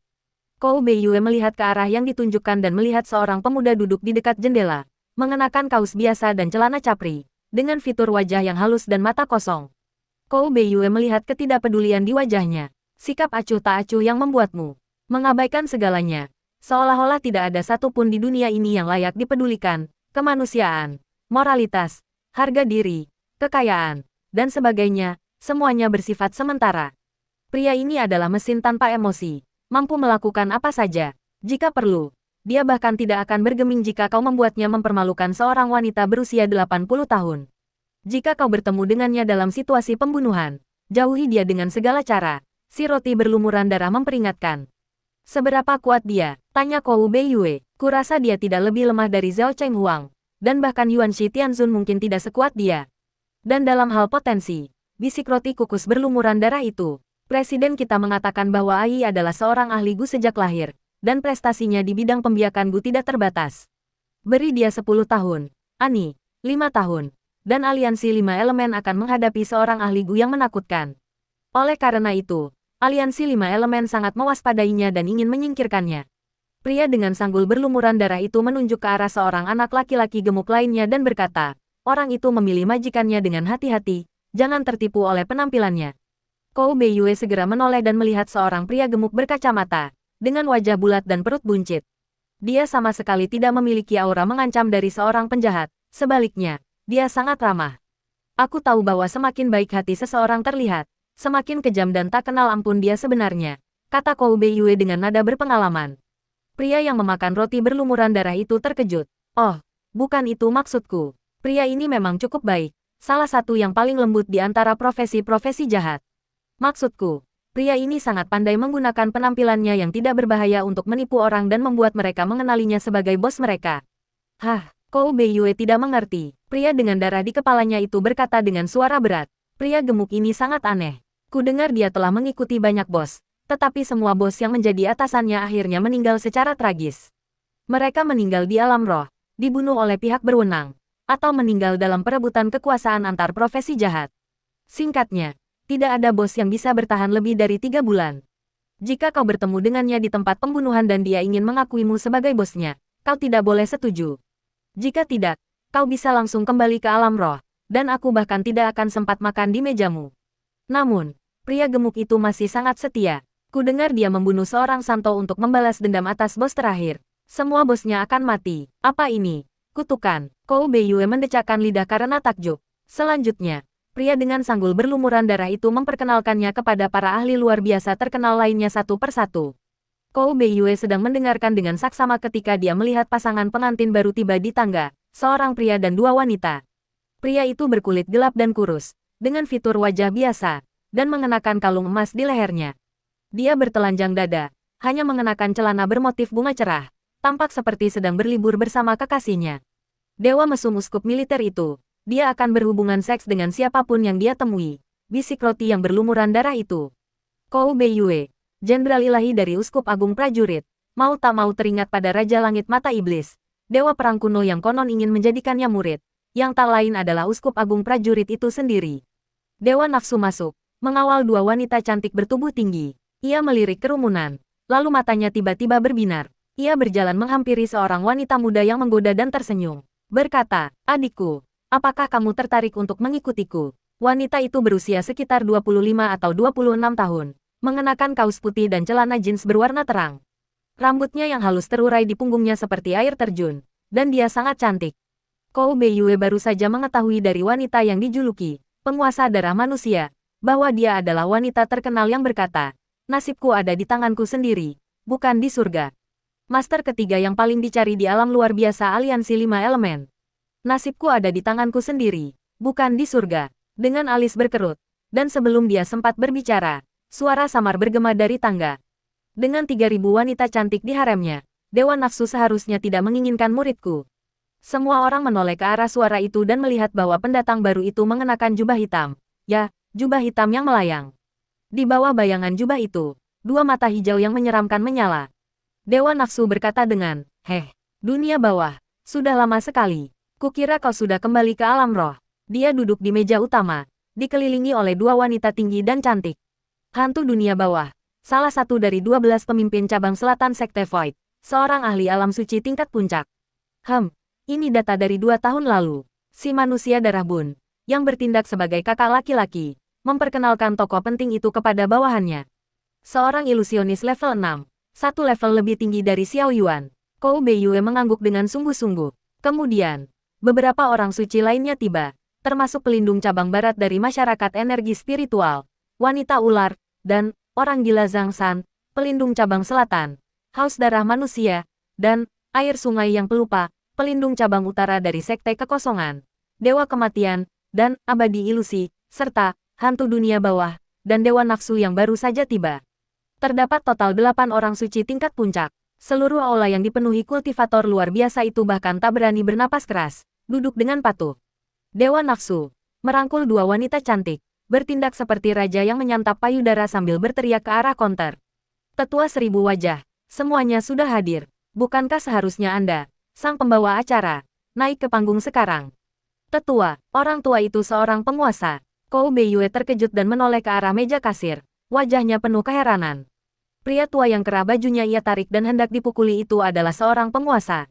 Kou Beiyue berkeringat dingin, merasa seolah-olah dia baru saja melewati gerbang neraka. Pria tua itu menundukkan kepala untuk melakukan perhitungan dan berkata dengan tenang, 30 detik tersisa. 30 detik, apakah ada arti penting dari waktu ini? Kou Beiyue menghitung dalam hati. Dan tepat setelah 30 detik, lelaki tua itu meletakkan buku catatan dan keluar dari balik meja. Mengenakan jaket abu-abu dan sepatu kain usang, sulit membayangkan bahwa lelaki tua yang sederhana dan biasa ini sebenarnya adalah seorang penguasa. Pertemuan puncak tahun ini diselenggarakan oleh Sekolah Selatan saya. Terima kasih atas dukungan Anda semua, dan terima kasih karena tidak terlambat. Saya adalah orang yang sangat memperhatikan waktu. Setelah menyelesaikan pidato pembukaannya, ia berjalan ke meja utama, tetapi tidak duduk. Sebaliknya, ia meletakkan tangannya di belakang punggung dan berkata, Faksi Kebebasan kami mengadakan 2 pertemuan puncak setiap tahun. Tujuannya adalah untuk menyatukan semua pekerja lepas, mengurangi gesekan internal, dan bekerja sama untuk menghadapi kaum munafik dari faksi hukum di penjara pembunuhan. Bagi setiap junior yang berhasil menyelesaikan dungeon pembunuhan, baik mereka kultivator liar maupun anggota organisasi, kami akan memberikan hadiah sebesar 5 juta yuan. Jika mereka masuk 10 besar papan peringkat, mereka akan mendapatkan 1 item berkualitas Sein. Jika mereka masuk 3 besar, mereka akan mendapatkan 2 item. Namun, jika ada yang bergabung dengan profesi yang sah, atau jika ada yang menyabotase rekan satu tim untuk mendapatkan poin, semua orang harus membunuh mereka. Setelah lelaki tua itu selesai berbicara, tatapan lembutnya menyapu kerumunan, dan dia melanjutkan. Profesi yang teratur dan kami para pekerja lepas seperti api dan air, pertarungan hidup dan mati. Yang memilukan adalah Fuking yang belum tersingkir. Dan tahun ini aliansi 5 elemen telah menghasilkan Yuanshi Tianzun lainnya. Tema dari pertemuan puncak ini adalah perburuan terhadap kedua orang ini. Sambil berbicara, ia memandang orang suci yang duduk di meja utama di hadapannya dan berkata, kalian semua akan berpartisipasi dalam pembantaian ini. Hanya ada 3 tempat untuk Overlord. Sudahkah kalian memikirkan bagaimana cara menghadapi Fuking Yang? Dewa Nafsu mengangkat bahu. Aku tidak ikut serta, aku hanya mewakili uskup prajurit. Para santo lainnya terdiam. Tetua Qianmian mendengus dingin, kesal karena kurangnya ambisi, dan menatap Yi Chuan Mei yang sangat cantik. Kau pernah bertarung melawan Fuking Yang di Songhai. Bagaimana pendapatmu tentang kekuatannya? Hari ini, Yi Chuanmei berganti pakaian mengenakan gaun panjang yang elegan, tanpa riasan, menyembunyikan sosoknya yang memikat dan tampak sangat anggun. Dia mengerutkan bibir dan berkata, tebasan Fu Qing yang telah menyatu dengan aturan, sehingga menyulitkan upaya menghindar atau melarikan diri. Terlebih lagi, kekuatan membunuh pendekar pedang ini bahkan melampaui penguasa kabut pada tingkat yang sama. Satu pedangnya saja sudah cukup untuk melukai kita, dan dia bisa melepaskan 10 atau bahkan 100 serangan pedang. Batas kemampuannya masih belum diketahui. Ikawami melanjutkan, selain itu, Fu Qing yang memiliki seperangkat peralatan tingkat Sein, dan dia pasti juga memiliki item tingkat dominator, sementara item tingkat Sein dan transcendent jumlahnya tak terhitung. Set perlengkapan berkualitas Sein, item tingkat dominator, dan item berkualitas rendah hingga menengah yang tak terhitung jumlahnya.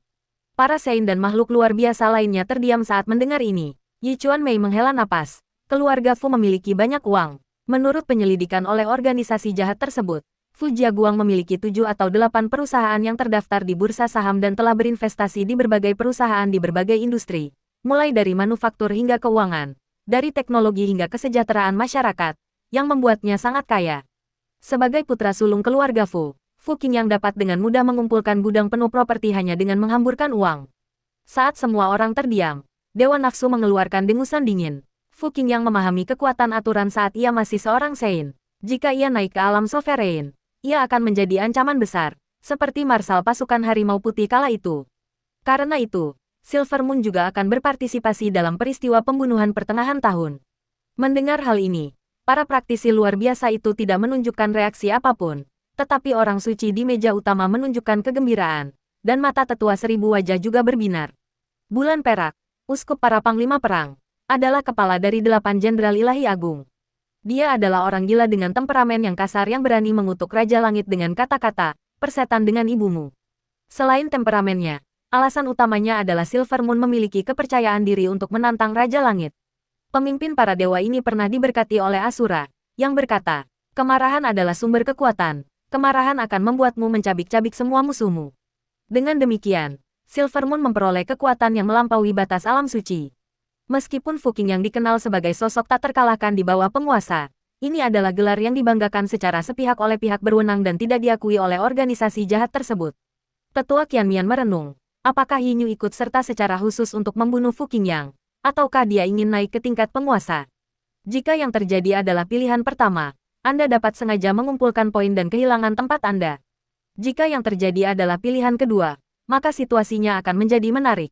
Dewa Nafsu itu mengerutkan bibirnya. Pria itu, si mata iblis, telah terjebak di Songhai. Dia tidak akan bisa keluar selama beberapa tahun. Tetua Qianmian tiba-tiba menyadari, Yi Chuanmei sedang dalam suasana hati yang sangat baik dan berkata sambil tersenyum.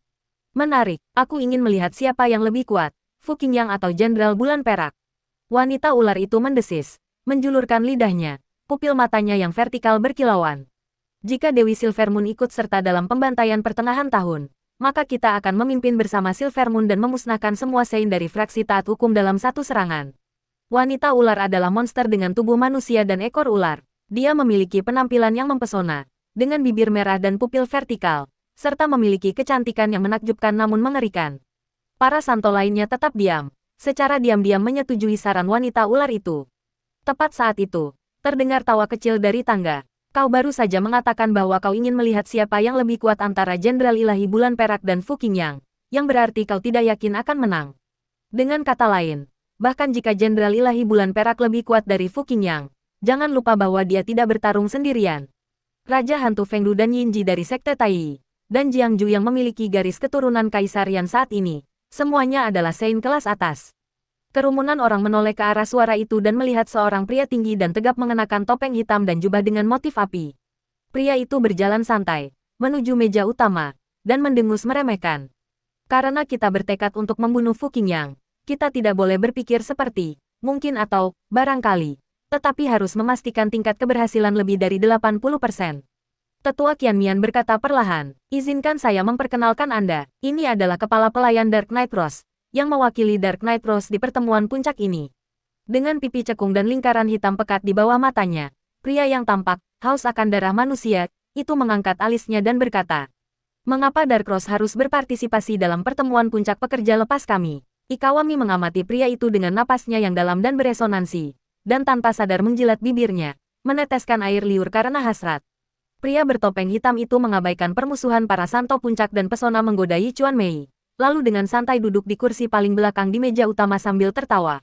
Karena kita memiliki tujuan yang sama, dalam peristiwa pembunuhan ini, kita akan mengerahkan 4 Sein untuk menggantikan kekurangan anggota kelas jahat dan bekerja sama untuk memburu para Sein dari aliansi 5 elemen dan sekte Tai. 4 orang suci tingkat puncak. Orang-orang di meja utama Tark Zenjing.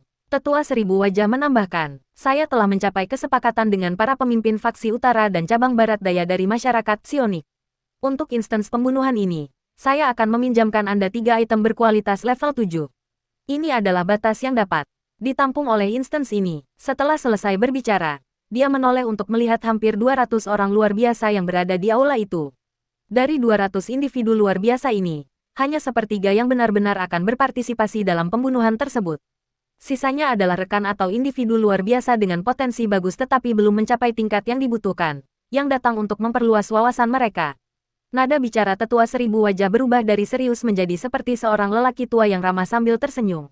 Anak-anak kecil, musuh yang harus kalian hadapi adalah Yang Mulia Surgawi Primordial. Beberapa orang tidak banyak tahu tentang Yuan Shi Tianzun, jadi saya hanya akan mengatakan beberapa patah kata. Yuan Shi Tianzun mendapatkan kartu karakternya pada bulan April tahun ini dan menjadi terkenal karena berhasil menyelesaikan terowongan seling alam roh tingkat serangga. Setelah itu, ia menyelesaikan taman hiburan Jinsui alam roh tingkat es dan menjadi semakin terkenal. Setelah itu, dia membunuh Li Xianzong, yang sedang dilatih oleh uskup agung dari alam spiritual tingkat A, kota Yinyang, dan menjadi sangat terkenal. Tetapi alasan sebenarnya kami memasukkannya ke dalam daftar buronan kami adalah karena dia baru-baru ini memenangkan kejuaraan arena dan mengalahkan Zhao Chenghuang dari Sekte Tai. Ngomong-ngomong, sepertinya dia baru saja menyelesaikan Dungeon yang sangat berbahaya lainnya, jadi dia pasti mendapatkan cukup banyak. Setelah dia selesai berbicara, aula menjadi hening, menaklukkan 2 alam roh tingkat es, mengalahkan Li Xianzong di ruang bawah tanah, dan memenangkan kejuaraan arena. Serangkaian prestasi ini membuat para penjelajah luar biasa yang hadir merasa putus asa. Tetua Qianmian tampak tidak menyadari ekspresi wajah semua orang, lalu menoleh ke pemuda tampan di dekat jendela dan tersenyum. "Ahi, apakah kamu yakin bisa mengalahkannya?" Pemuda itu, yang alisnya menunjukkan ketidakpedulian, berkata dengan tenang, "Aku akan mencoba membunuhnya." Tetua 1000 wajah menoleh untuk melihat, seorang menteri yang berbudi luhur memilih tuannya dan membunuhnya, lalu berkata, "Si gendut kecil, bagaimana denganmu?" Seorang menteri yang baik memilih tuannya daripada tuan yang hianat, sambil menggaruk kepalanya karena tak percaya. "Aku merasa aku tidak bisa mengalahkannya." Wanita ular di meja utama menjulurkan lidahnya dan mendecakkan lidahnya. "Lihatlah sekelompok orang tak berguna ini. Mereka sudah takut bahkan sebelum memasuki instance. Sayang sekali hakim bermata tipu daya meninggal di usia muda. Jika cawan suci yang jatuh masih ada, ia bisa menjadikan Dewa Surgawi Purba sebagai pelayan dan mengendalikan jenius super ini." Zhang San yang gila, juga dari cabang distrik barat, mencibir. Ternyata, hakim mata iblis sama sekali tidak mampu mengendalikan para jenius terbaik. Mengingat potensi penguasa surgawi primordial, kemungkinan besar dia akan menjadi Raja Iblis kedua. Wanita ular itu mengangkat alisnya yang halus dan terkekeh. "Aku penasaran apakah Yang Mulia Surgawi Primordial ini sekuat Raja Iblis. Ah, aku tiba-tiba sedikit merindukan Raja Iblis." Pada saat ini, orang yang berkata, "Nasibku ada di tanganku sendiri, bukan di tangan surga," tiba-tiba menyatakan, "Tetua, Anda hanya menyebutkan kekuatan-kekuatannya, tetapi tidak menyebutkan kelemahan-kelemahannya." Tetua 1000 wajah berkata, "Dari proses perburuan Li Xianzong, dapat dilihat bahwa kemampuan bertarung jarak dekat Yuan Shi Tianzun sangat buruk. Meskipun ia kemudian meningkat, kemampuannya masih jauh dari luar biasa. Ia memiliki yin course dengan kekuatan tempur yang sangat tinggi, tetapi tidak memiliki pelayan spiritual yang setara dengannya. Nasibku ada di tanganku sendiri, bukan di surga." Pikirnya sejenak, lalu bertanya, "Dari segi kepribadian, apakah Anda memiliki kekurangan serius? Misalnya, keserakahan atau nafsu?" Tetua Qianmian menggelengkan kepalanya. Dewa Nafsu tiba-tiba berbicara. Ketika mata iblis berada di Songhai, dia menyelidiki Yuan Shi Tianzun dan penilaiannya terhadapnya adalah seorang teman seperjalanan. Orang ini tampaknya memiliki sifat yang sangat menjunjung tinggi moral dan tidak dapat mentolerir urusan yang kotor dan menjijikkan. Dengan kata lain, mereka sering disebut sebagai ibu yang saleh. Anda dapat mencoba mendekati mereka dari sudut pandang ini. Apakah Yuan Shi Tianzun itu ibu suci? Meskipun dia orang baik, Bagaimana mungkin dia layak menyandang gelar Ibu Suci? Kou Beiyue, yang mendengarkan dengan saksama dan mengumpulkan informasi, merasa bahwa mereka telah berbuat salah kepada Yuan Shi Tianzun.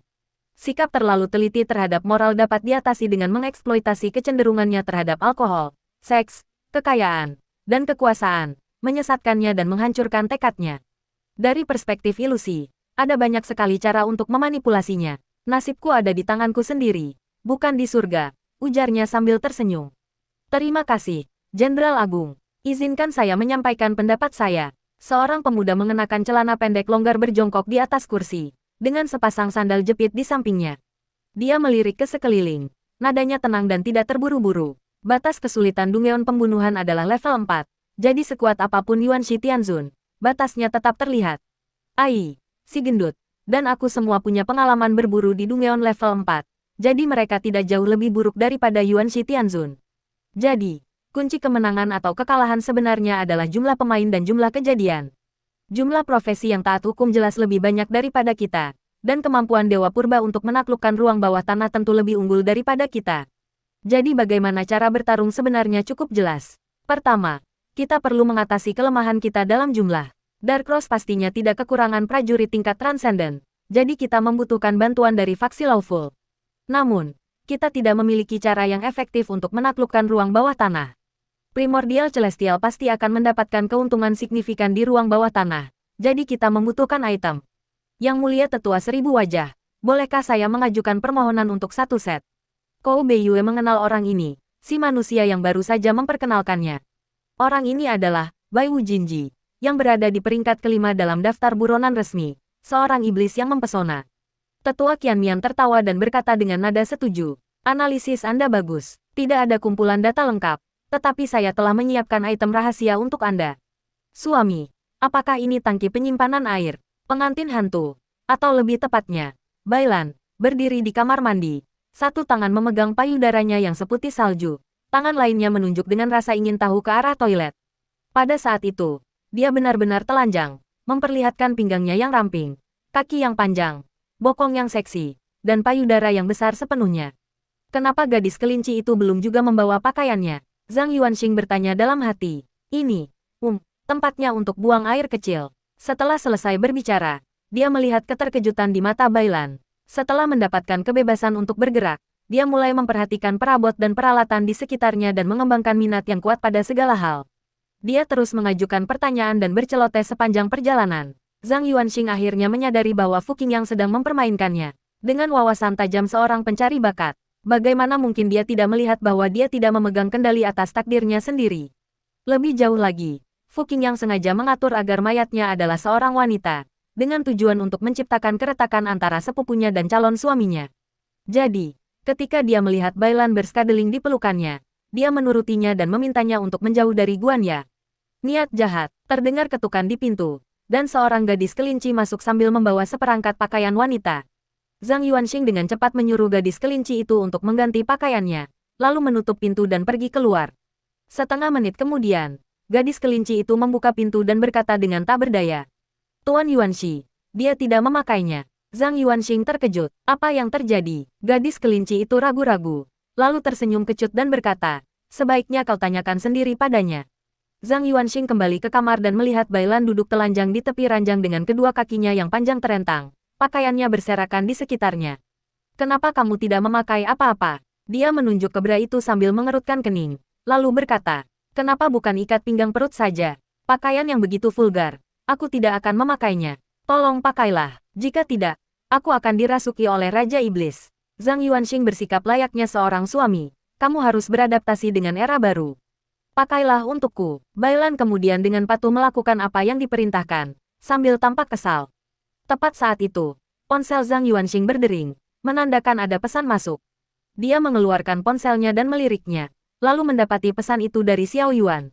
Saat gadis kelinci itu membantu Byakuran mengenakan pakaian dalamnya, dia meninggalkan ruangan untuk memeriksa pesan-pesannya.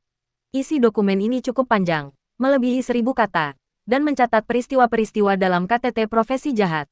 Apakah Dewi Bulan Perak akan berpartisipasi dalam Dungeon pembunuhan tahun ini? Zhang Yuanxing terkejut. Dia berbeda dari 2 bulan lalu.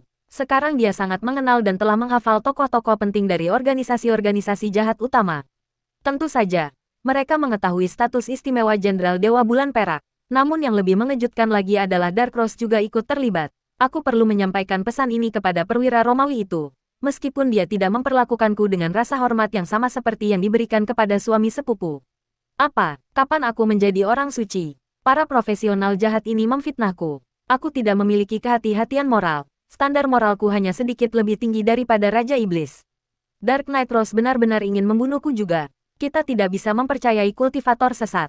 Bukan hanya kultivator sesat, tetapi kita juga tidak bisa mempercayai rekan-rekan resmi kita. Penghitungan harimau hanya diverifikasi pada orang-orang di cabang Songhai. Selain itu, pesan tersebut juga menyebutkan bahwa organisasi jahat itu telah menyiapkan alat rahasia untuk membunuhnya. Tetapi Kou Beiyue tidak tahu apa alat itu. Hanya tahu bahwa alat itu telah ditugaskan kepada Bai Wujinji. Analisis Xiao Yuan mengenai hal ini adalah bahwa ini merupakan item yang berbasis aturan. Kesimpulan ini tidak sulit. Dungeon ini membatasi item hingga level 4 ke atas, dan bukan berupa satu set. Oleh karena itu, untuk memberikan kerusakan yang cukup pada Yuan Shi Tianzun, atau bahkan membunuhnya, harus menggunakan item yang sesuai dengan aturan. Kou Beiyue juga ingin ikut serta dalam pembunuhan itu. Apakah dia ingin mati? Ada apa dengan Xiao Yuan? Dia malah setuju. Dia menyimpan ponselnya, berjalan menyusuri koridor, menaiki tangga ganda, dan tiba di ruang kerja di lantai 2. Ketuk-ketuk. Setelah mengetuk pintu ruang belajar, Zhang Yuanxing mendorongnya hingga terbuka. Fu Qing yang duduk di belakang mejanya sambil menjelajahi komputer, bahkan tidak meliriknya, dan berkata dengan acuh tak acuh. Tidak perlu alasan, bukankah kau membosankan sekali? Zhang Yuanxing mengumpat dalam hati, berjalan melintasi karpet merah yang panjang, berhenti di meja, dan berkata, Centurion, aku punya informasi penting. Fu Qing yang lalu mengalihkan pandangannya dari layar dan melihat ke arah lain. Zhang Yuanxing berkata dengan suara berat, informan saya menyusup ke puncak organisasi jahat itu dan menemukan bahwa Darkross juga terlibat dan sedang bersekongkol melawan kita. Mereka telah mengatur 4 orang suci untuk menghadapi kalian. 4 orang suci tidak cukup, hanya kita. Itu masuk akal. Lagi pula, yang lain hanyalah sampah. Ekspresi Fu Qing yang tenang, tampak tidak terkejut. Saya mengerti, ada hal lain. Jenderal Dewa Bulan Perak juga akan berpartisipasi dalam pembunuhan ini. Ekspresi Fu Qing yang akhirnya berubah, perlahan menjadi serius, dan dia perlahan mengangguk. Aku mengerti, aku akan membuat pengaturan yang diperlukan. Aku tidak menyangka Silver Moon akan ikut serta dalam pembunuhan itu. Yah, Dimenai dikurung di kebun binatang dan tidak ada harapan untuk melarikan diri. Dia harus menggantikannya. Zhang Yuanxing kemudian bertanya, apa maksudmu? Fu Qing yang tampak cukup terkejut bahwa Jenderal Dewa Bulan Perak ikut serta dalam pembantaian tersebut. Tuan Muda Qian menjelaskan, Sura menetapkan aturan bahwa para panglima perang hanya boleh memiliki 4 Raja Surgawi. Kelahiran Raja Surgawi yang baru pasti berarti kematian Raja Surgawi yang lama. Tentu saja, ada juga kemungkinan Raja Surgawi yang lama membunuh Raja Surgawi yang baru. Tak heran jika Jenderal Dewa Bulan Perak belum dipromosikan ke tingkat penguasa. Zhang Yuanxing mengangguk, lalu mendengar Fu Qing yang berkata, Yuanxi, setiap kali ruang bawah tanah pembunuhan dibuka, itu adalah peristiwa besar di alam roh. Terutama kali ini di panggung besar, kau dan aku ada di sana. Kelima pemimpin aliansi mengawasi kita, markas besar dan berbagai cabang mengawasi kita, keluarga spiritual mengawasi kita, organisasi jahat, kultivator independen, dan bahkan kekuatan asing semuanya mengawasi kita. Aku akan menduduki peringkat pertama di papan peringkat. Aku akan berdiri di puncak dan naik ke posisi dominator dengan cara yang paling memukau. Kuharap kau juga melakukan hal yang sama. Kuharap kita bisa bertemu di puncak. Zhang Yuanxing dipenuhi semangat. Ya, Centurion. Semua orang lain sampah kecuali kita. Tapi perwira Centurion dan anak buahnya telah menyiapkan rencana rahasia untuk membunuhku. Selain itu, aku tidak begitu mempercayai rekan-rekanku yang masuk ke dalam instansi ini. Seperti yang kau tahu, Darkross telah menanam banyak mata-mata di jajaran pejabat. Fu Qing yang berpikir sejenak, lalu berkata, fakta bahwa agen Darkross, yang disusupkan ke dalam jajaran resmi, dapat lolos pemeriksaan kesehatan utama menunjukkan bahwa mereka memiliki metode khusus untuk menghindari detektor kebohongan. Alat biasa tidak dapat mendeteksi mereka. Segel harimau tidak akan diberikan kepada Anda. Namun, rubah akan selalu menunjukkan ekornya. Begitu kau memasuki ruang bawah tanah, segera temukan Guanya dan jagalah dia di sisimu. Dia bisa membantumu. Zhang Yuanxing menghela nafas. Ini bukan ide yang bagus, karena aku harus menjauh darinya. Ekspresi Fu Qing yang membeku sesaat. Dia meliriknya dan berkata, gulungan, larut malam, jalan-jalan yang sunyi dan sepi, di mana panas terik matahari siang hari perlahan mereda dalam keheningan malam. didinginkan oleh hembusan angin yang lembut. Zhang Yuanxing tiba di kedai kopi di seberang biro keamanan publik distrik Kang yang sesuai kesepakatan. Di dalam kafe yang terang benderang, kepala istana pembunuhan, mengenakan gaun panjang yang megah, duduk di dekat jendela, menopang dagunya di tangannya, tenggelam dalam pikiran. Tuan istana, saya ingin membeli sebotol sari kehidupan, kata Zhang Yuanxing, langsung ke